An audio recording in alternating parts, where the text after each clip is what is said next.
Grace Millane, a 22-year-old British backpacker, set out on what was meant to be a life-changing trip around the world.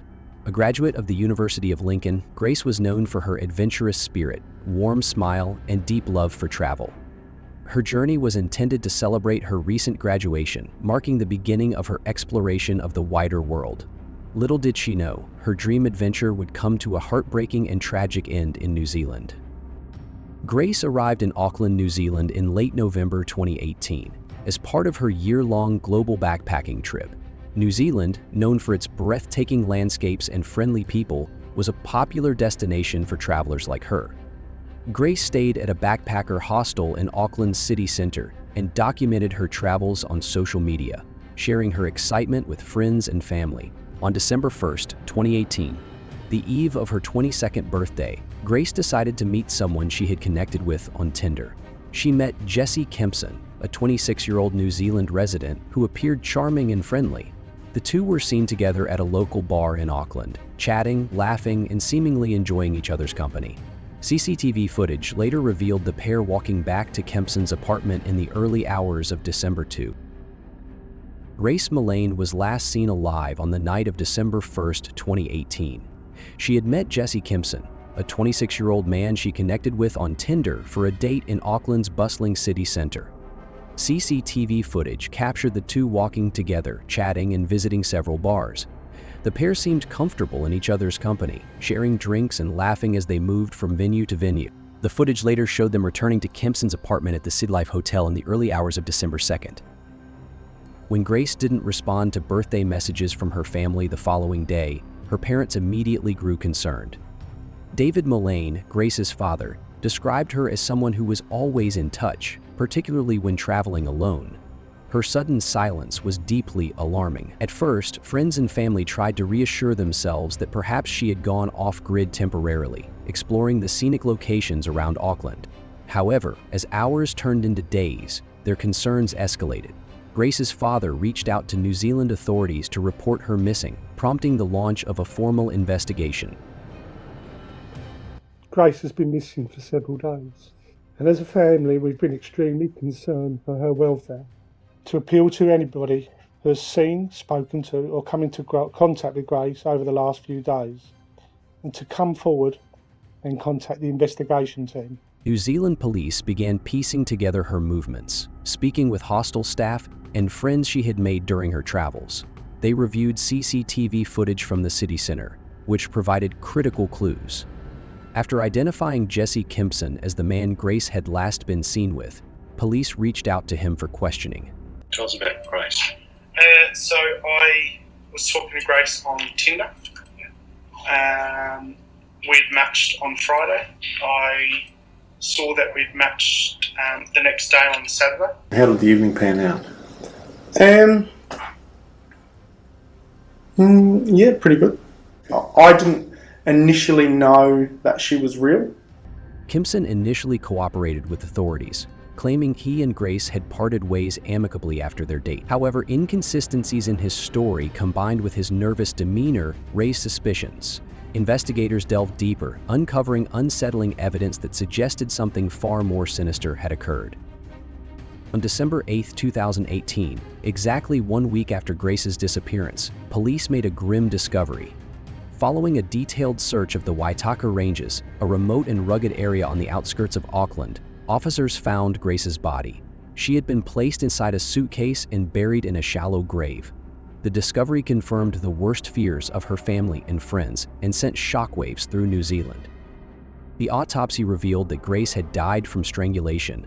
Her injuries were consistent with a prolonged and forceful act, contradicting Kempson's later claim that her death was accidental.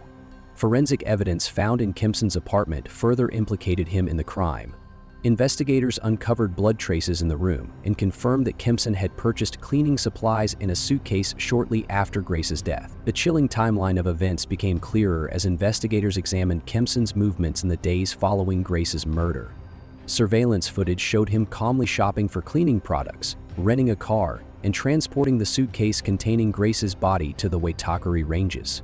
His casual demeanor and meticulous planning shocked even seasoned detectives. Further evidence came from Kempson's internet search history. which included phrases like how to dispose of a body and the hottest fire temperature. He had also searched for pornography and continued to use Tinder to arrange dates with other women, even after Grace's death.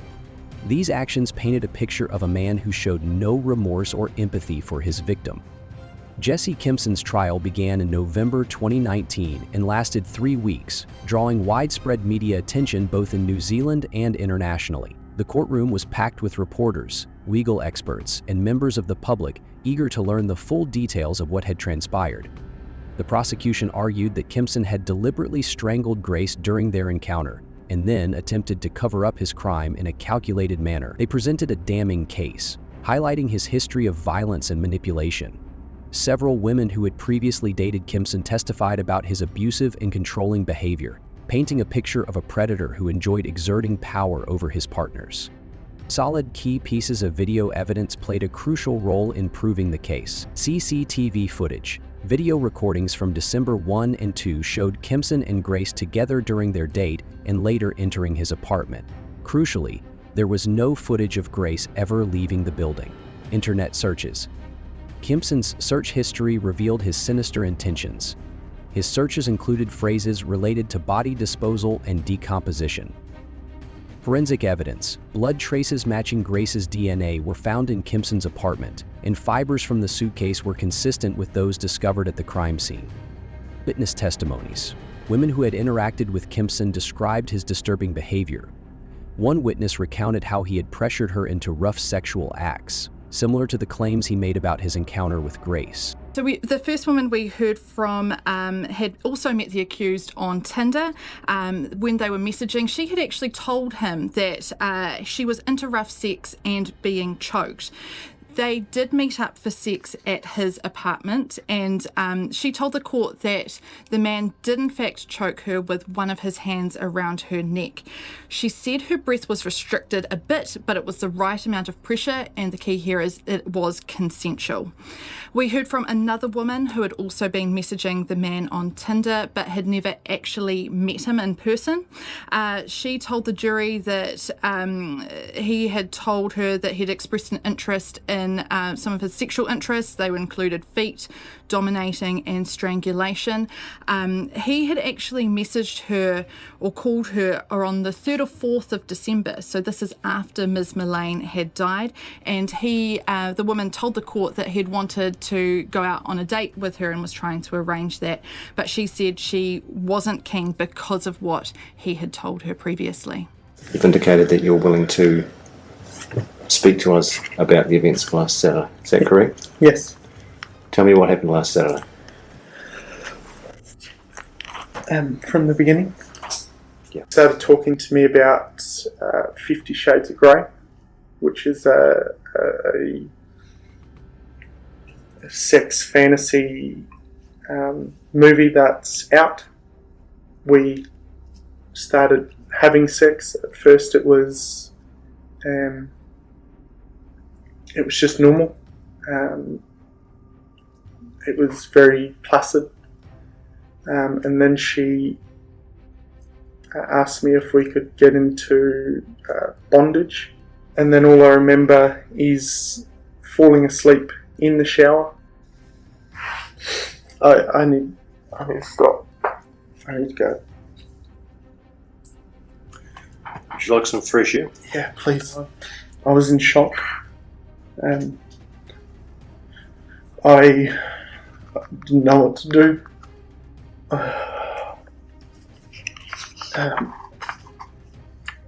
went downstairs and I was just, I don't know, I was all over the place.